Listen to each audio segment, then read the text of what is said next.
And I've hit the button, so we are about to go live. Alrighty.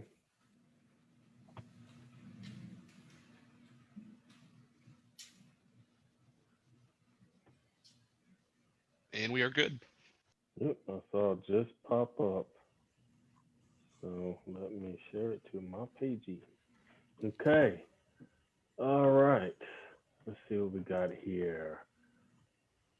I now call this meeting to order at 7 p.m. and ask for a roll call, please. Mayor Wallace, Present. Mayor Pro Tem Harvey, Here. Councilmember Emily Hill, Here. Councilmember Ware, Present. Councilmember Wallace, Here. Councilmember Deja Hill, Here. Councilmember Krupa.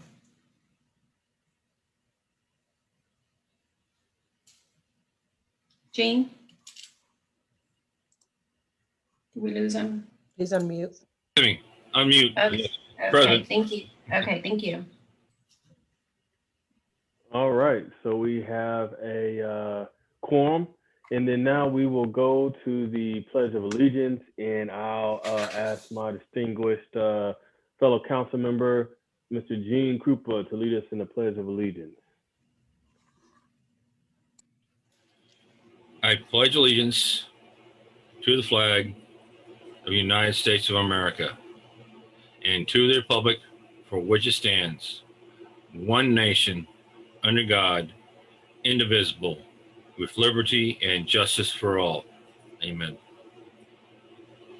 I appreciate it, sir.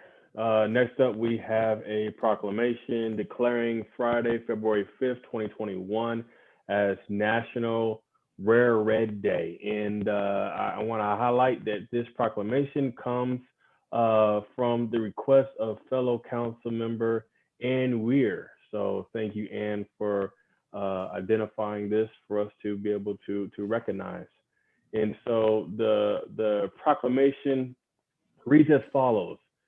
Whereas cardiovascular diseases are the #1 killer of women in the US, and whereas cardiovascular diseases kill one woman almost every 80 seconds in the US, and whereas heart disease and stroke can affect all women at any age, heart attacks are on the rise in younger generations of women, Gen Z and millennials, are less likely to be aware of knowing the warning signs of heart attacks and strokes.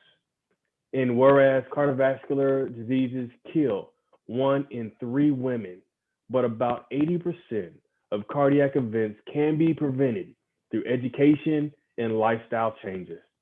And whereas all women are encouraged to move more, eat smart, and manage blood pressure to reduce their risk of cardiovascular disease.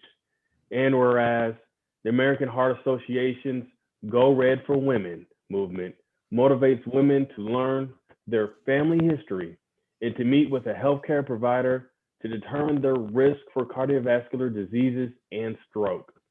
And whereas as a trusted, passionate, and relevant force for change to eradicate heart disease and stroke in women, the American Heart Association's Go Red for Women remains steadfast and committed to meeting the comprehensive health needs of women at every life stage.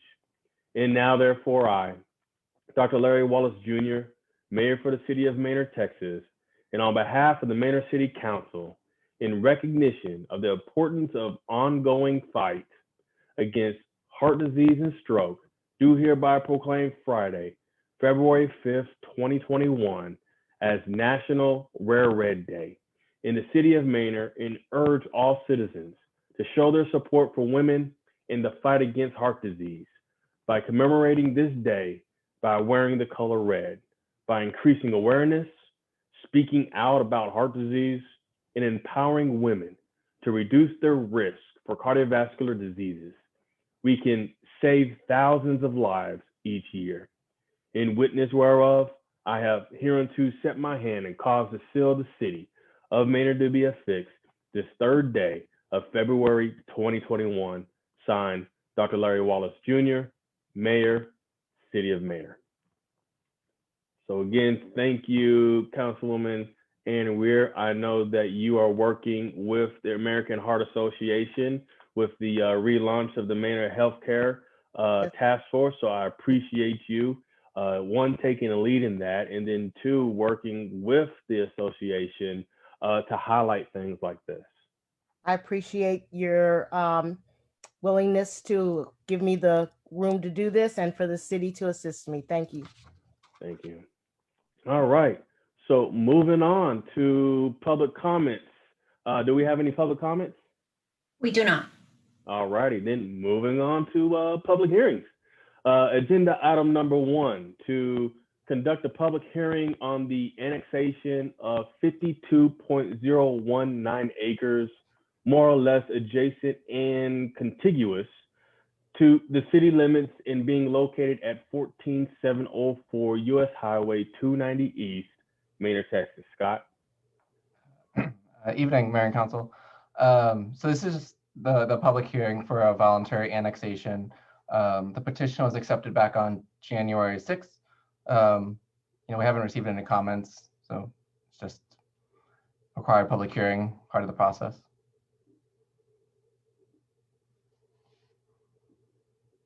All right, so with that, public hearing is now opened. Any questions, remarks for Scott and the team regarding this?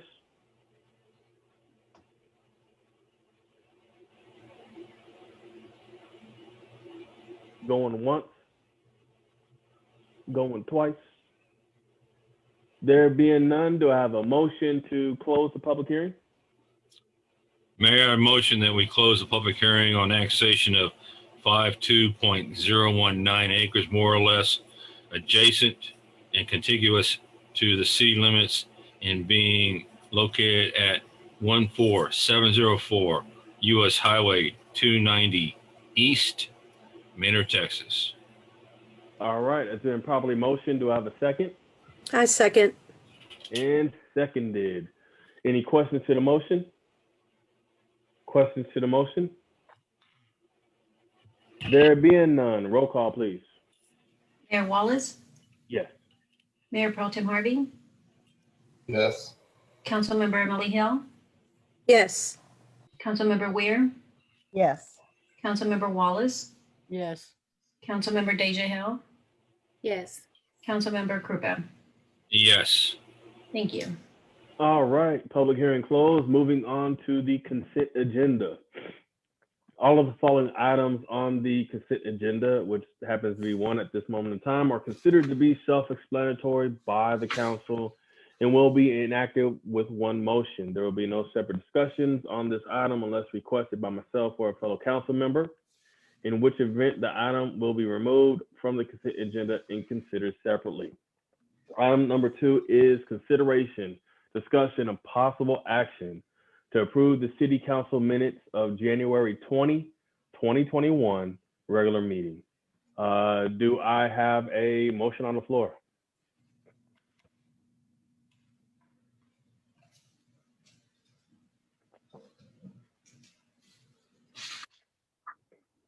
Mayor, Council, I'd like to make a motion that we approve the city council minutes of January 20th, 2021 regular meeting. All right, it has been so motioned. Do I have a second? I'll second. And properly seconded. Any questions to the motion? Questions to the motion? There being none, roll call, please. Mayor Wallace, Yes. Mayor Pro Tem Harvey, Yes. Councilmember Emily Hill, Yes. Councilmember Weir, Yes. Councilmember Wallace, Yes. Councilmember Deja Hill, Yes. Councilmember Krupa. Yes. Thank you. All right, that passes. Moving on to the regular agenda. Item number 3, which we just had in public hearings. The first reading for consideration, discussion, and possible action on an ordinance annexing 52.019 acres, more or less adjacent and contiguous to the city limits and being located at 14704 US Highway 290 East Manor, Texas. Do I have a motion on the floor? Mayor, I'd like to make a motion that we approve and accept the first reading of the ordinance annexing 52.019 acres, more or less, adjacent and contiguous to the city limits and being located at 14704 US Highway 290 East, Manor, Texas. It has been so motioned. Do I have a second? I'll second it. And seconded. Questions to the motion? Questions to the motion? There being none, roll call, please. Mayor Wallace, Yes. Mayor Pro Tem Harvey, Yes. Councilmember Emily Hill, Yes. Councilmember Ware, Yes. Councilmember Wallace, Yes. Councilmember Deja Hill, Yes. Councilmember Krupa. Yes. Thank you. All right, motion passes. Moving on to agenda item number 4, consideration, discussion, and possible action to a purchase contract with Jeremy Clayton Condraft and Amy Lou Condraft for a wastewater easement with temporary construction easement. Is that Scott? Is that going to be you? No, it's Sam. Sam, go ahead. Yes. Yes. Can you hear me? Yes. Okay. Yes, this is for the Cottonwood Creek wastewater line. The easement is, it's based on the Travis County appraisal value of the property, and it is going to be reimbursed by the contractor. This is for the Manor Heights development. Okay. Do I have a motion on the floor? I'd like to make the motion to City Council to approve the purchase contract with Jeremy Clayton, is it Condraft, and Amy Lou Condraft for a wastewater easement with temporary construction easement. It's been so motion. Do I have a second? I second. And seconded. Questions to the motion? Questions to the motion? There being none, roll call, please. Mayor Wallace, Yes. Mayor Pro Tem Harvey, Yes. Councilmember Emily Hill, Yes. Councilmember Weir, Yes. Councilmember Wallace, Yes. Councilmember Deja Hill, Yes. Councilmember Krupa. Yes. Thank you. All right, motion passes. I'm going to lump agenda item number 5 and number 6 together since they coincide with each other. They were tabled items from our last meeting. Consideration, discussion, and possible action on an ordinance authorizing a change to the health benefits plan, which would extend coverage to city retirees, and consideration, discussion, and possible action to amend the City of Manor Personnel Policies and Procedures Handbook to extend health benefits coverage to city retirees. Yes. Mayor, Council, Tracy and I did meet with the Budget Committee, and the recommendation at this point in time is to postpone this item until 2022. Okay, got it. Council, you have heard the recommendation from City Hall staff. Do I have a motion on the floor? Mr. Mayor, I'd like to make a recommendation that we make a motion that we postpone item 5 and item 6 until 2022. It has been so motion. Do I have a second? I second. I'm sorry, do we have a date or a month? Or month and date, to be more specific? Postpone until February 2020. First meeting in February? That Yes. work for you? First meeting February 20. Okay, thank you. All right, it has been so amended. Do I still have the second? Yes, second. All right, any questions to the motion? Yes, Mayor. Go I ahead. have a question why it's going to take a year to get the health coverage and the retirees covered. It seemed like when this was proposed, it was almost a done deal. And is this due to budget concerns? So I can answer that. When we met as a budget committee, what we talked about was postponing it until we could get some financial information on some other things that the city was working on, as well as some things that council wanted to do, so that we can have everything up front, so we can make a more comprehensive financial decision. And so we can still bring that back before 2022. Exactly. The committee had requested that for the year, or with the option to bring back at an earlier date. Could I please recommend that we add an amendment to the 2022 date, that we could do it, to bring it back earlier? Because if we don't, then we're stuck with the 2022 date in February. Yes, by all means. What is your request? That we amend. Yeah, for a friendly amendment to postpone until the first meeting in February 2022, unless otherwise requested by council to for an earlier date. Sure, that's fine.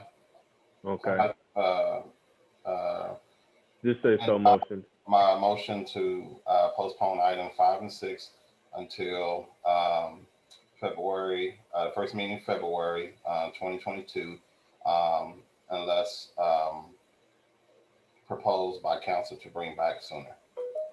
All right, it has been so amended. Do you still second, Councilwoman? Yes, second. All right, and it has been seconded. Any questions to the motion? Questions to the motion? I had a question, sorry. Go ahead.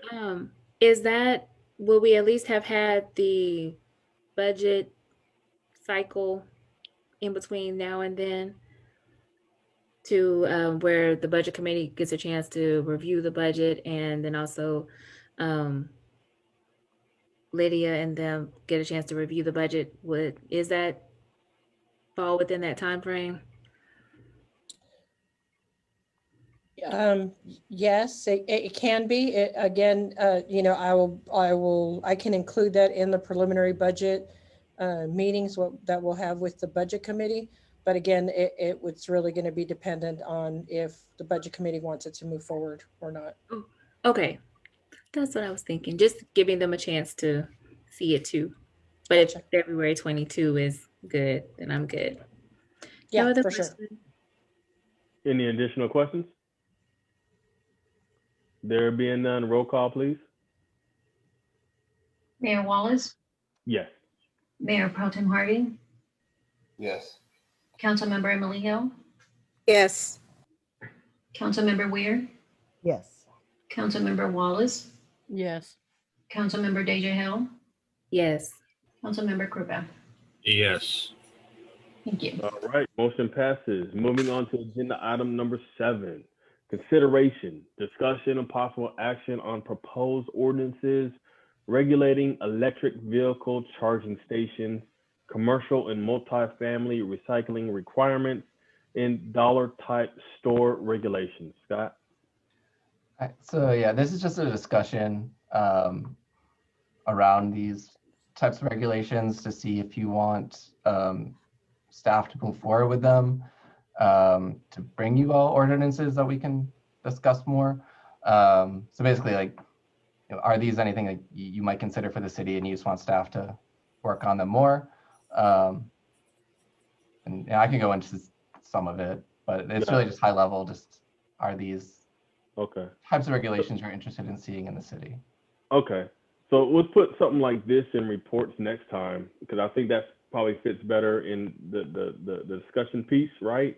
But so we don't have anything already in place around this, and this would be more of making sure we give guidance before we have an issue and try to clean up or fix up what individuals just may be doing on their own.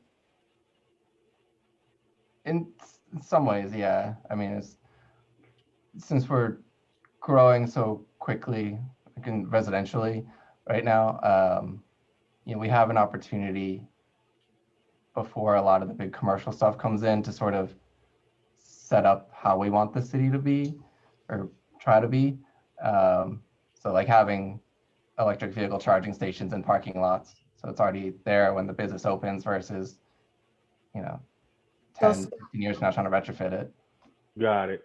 I think what you're bringing up definitely ties into our desire and intent to be proactive. So I personally would agree with that. I'll open it up to the other council members for just giving your thoughts. First with Mayor Pro Tem.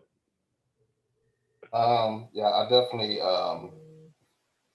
think when we're talking about being proactive and development and our initiatives to be green and environmental friendly, I think those are conversations that we need to explore and talk about what that type of policy might look like, Scott. And if it's going to be like a mandatory thing in development or an optional or an incentive and all that kind of stuff. I don't know. I was looking at some of the examples you had or what you included in the documentations. But I was also wondering, I guess if there was, how cities was there any type of financial incentive related or not? Or was it just code, plain on code? Yeah, it's just code. Okay. That's sort of part of doing business with the city. Okay. Got it. It would stay optional, but if someone decided to build with that, then there would be parameters for it. Is that correct? I mean, if we had these types of regulations, they wouldn't be optional. So, if we had like electric vehicle charging station requirements, if HEB came in or whatever, and they built a parking lot of 300 spaces, I might say, okay, well, 10 of those need to have, charging in them in order for you to get approval. Okay. I see what you're saying. I got you. Former Mayor Pro Tem Deja Hill.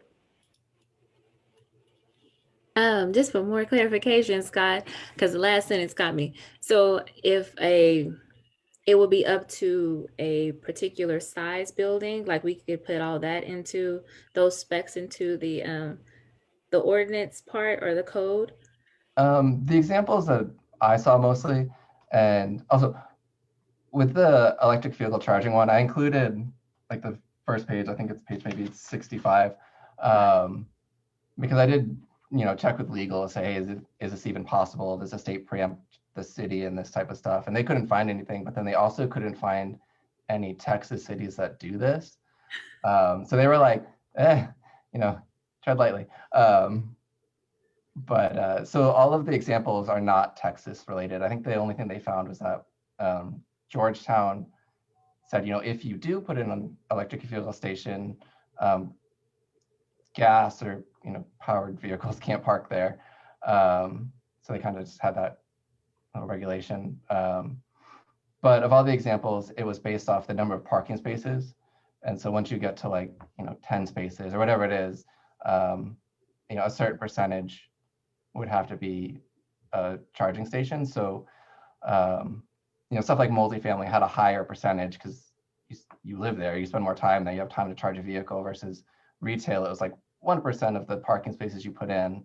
And so there was a whole packet in the backup of best practices for EV charging stations.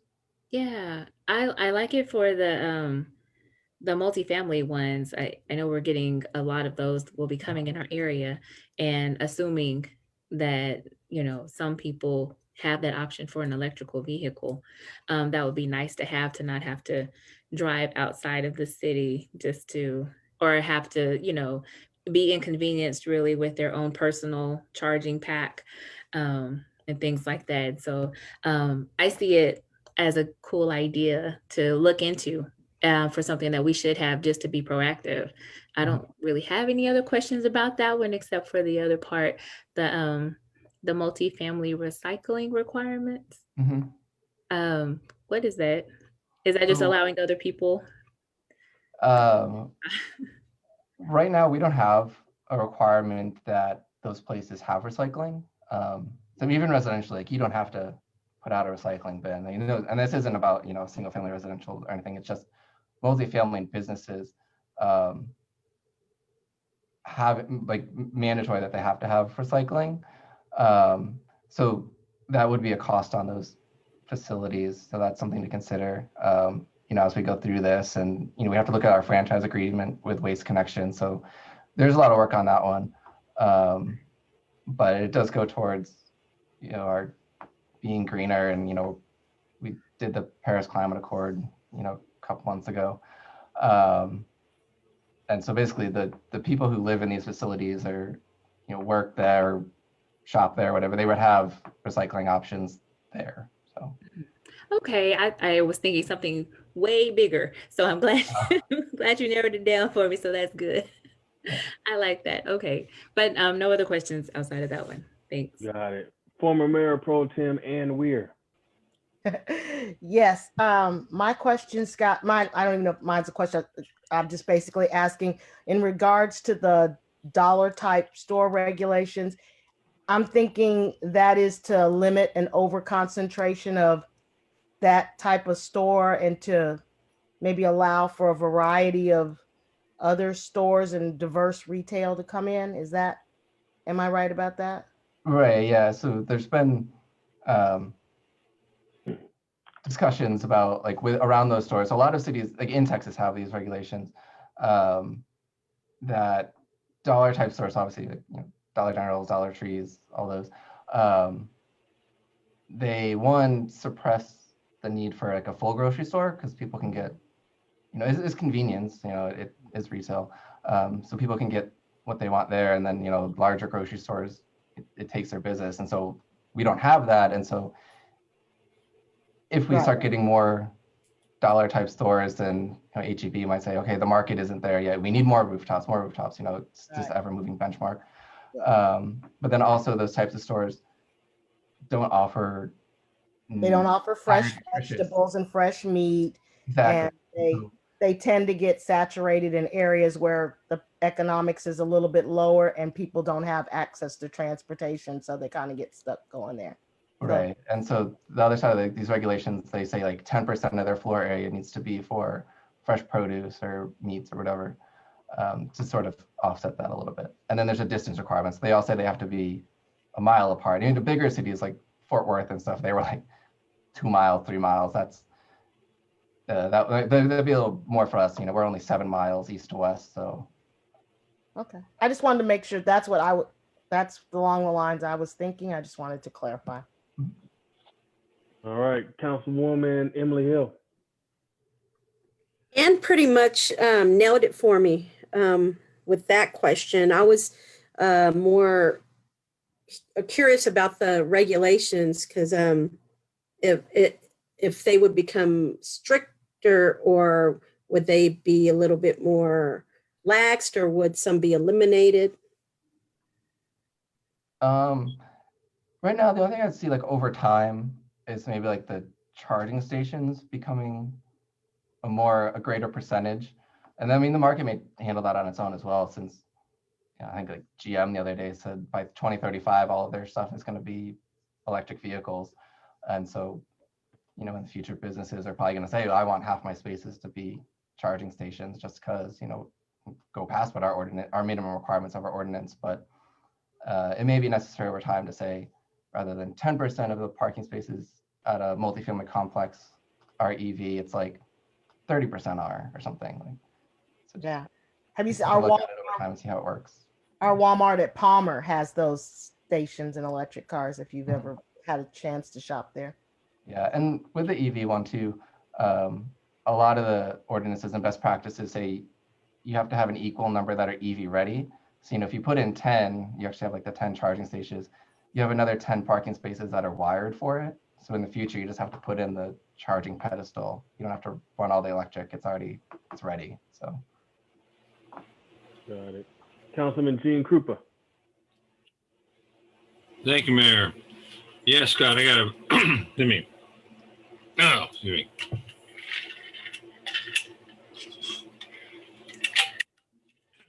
Excuse me, proverbial frog in the throat. I have a few questions for you. With this being a discussion, I was wondering if there's been any exploration into grants to install these charging stations on the city or public property. No, we haven't looked at that, but we can. That's a lot what, there's a couple pages from a City of Austin report that dealt, and all of that report was for the City of Austin, putting charging stations on their streets, at their public facilities, having electric vehicles as their fleet vehicles. So Austin, what they were considering is more for within what they control, and not requiring it on private businesses, but what they control. So that would, something we can look at too as a city is, as we, maybe get a new city hall, we want to have charging stations, and okay, that's available. I was also wondering if there is a provision, or have you seen a provision that if it's installed on the city property, that the city can charge for the use of that charging station? Look into that too. I know most of them, the ones I've seen, and I've pretty much only encountered them, at stores, is it's its own company, and the person who has the car has an account, and they scan their card or whatever, and they connect it to their car, and then it's all connected to that own account. So I don't know if the That'd be city, more we're French. able to run our own, charging accounts like that. Okay, because I've seen them. A prime example is at Easy Tiger off of Middle Fiskville Road. They have 4 charging stations in their parking lot. And I don't know whether that's put in there and supervised, and the revenue from those charging stations goes to the Easy Tiger, or does it go to the city of Austin? Right. And they may have, those businesses may have contracts with the companies that are running those charging stations. So there may be, a franchise fee essentially, where that business gets some sort of fee from them. So we haven't explored it too greatly, so I'm not sure of the fee structures and all of that. My last question for you is, have you investigated whether or not the charging station requirements are similar to the requirements for handicap spaces in retail and commercial parking lots? Again, no, but what I've seen, in that couple of the backup that I have, that it's usually higher. And then there are, best practices where they say once you get, 5 charging stations, one of them should also be ADA, handicap space as well. And so they always have a percentage of, you put in 20 spots, 5 have to be handicap accessible. Super. Thank you very much. All right, Councilwoman Sonia Wallace. Go ahead, Sonia.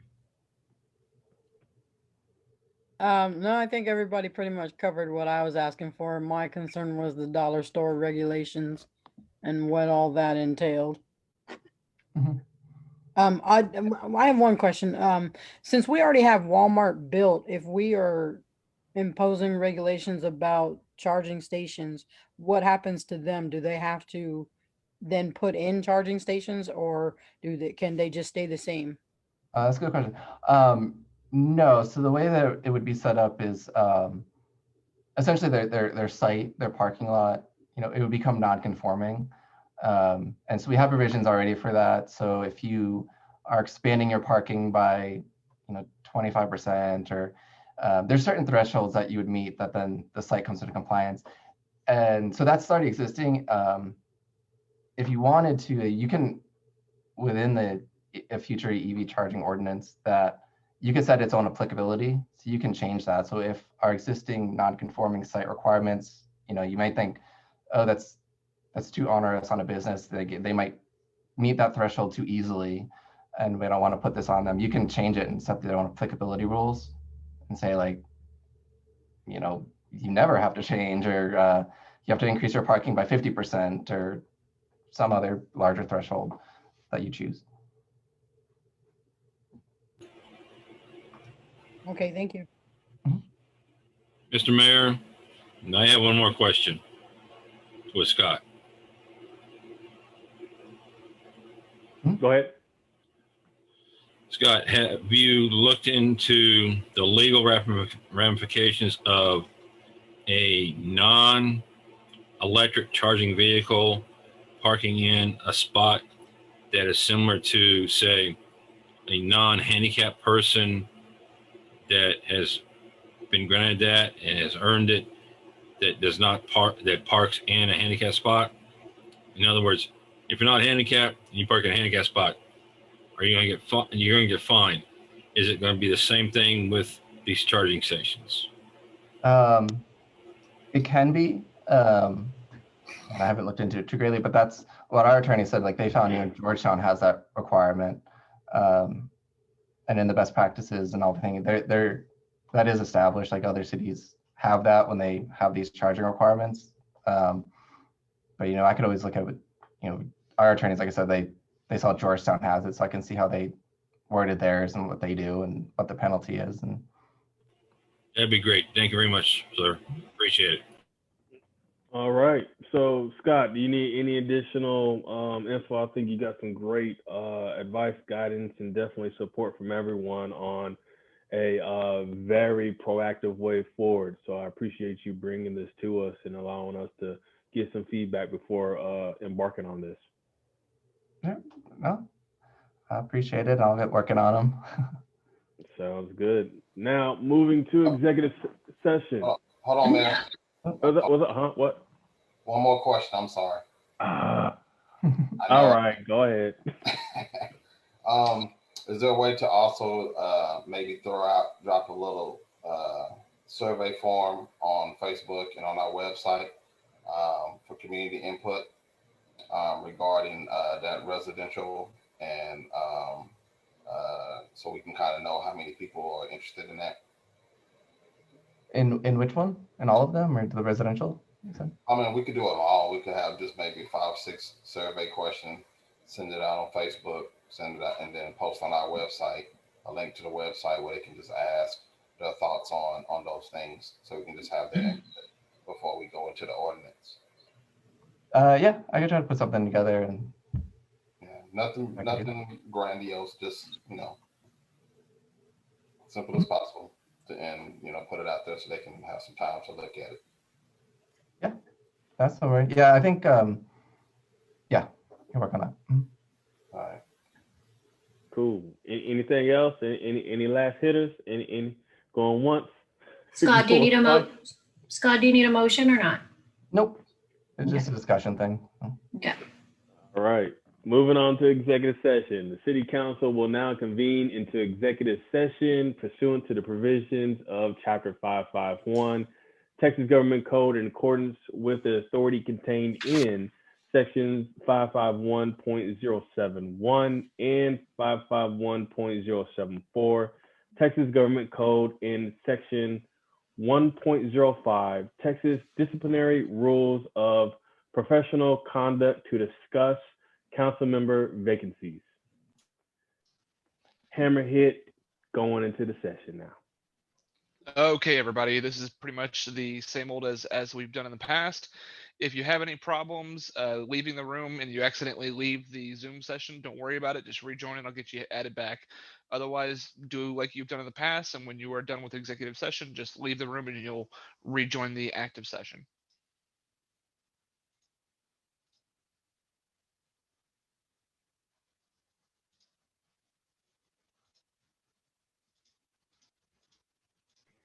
All righty.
Paige. Heath will move you in shortly. Okay, thank you. Have they been in there long? Maybe a couple of minutes. Okay.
Do we have everybody? 1, 2, 3, 4.